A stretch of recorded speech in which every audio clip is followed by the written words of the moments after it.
Pas de blouse de médecin, seulement des jouets pour accueillir les patients.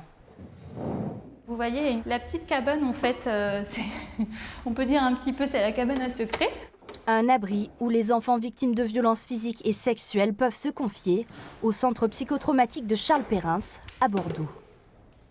Ce qui est important pour moi, avant tout, c'est que l'enfant ait confiance en moi. Donc je prends le temps d'installer la relation avec lui. Donc ça va passer par les jeux, par lire des petits livres.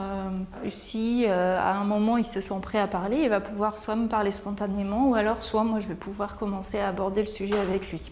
La structure regroupe 13 spécialistes de santé et aussi une patiente expert.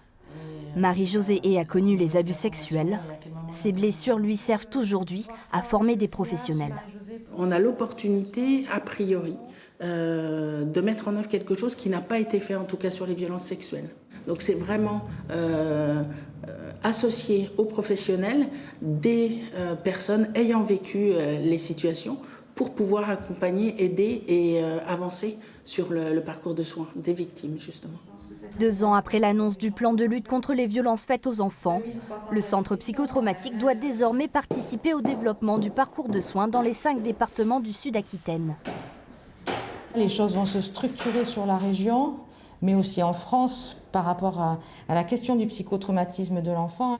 Il y a plein de choses qui bougent et les renforts de moyens qui vont être alloués vont être nécessaires parce que voilà, je ne vais pas vous apprendre que la pédopsychiatrie actuellement est vraiment sous-dotée.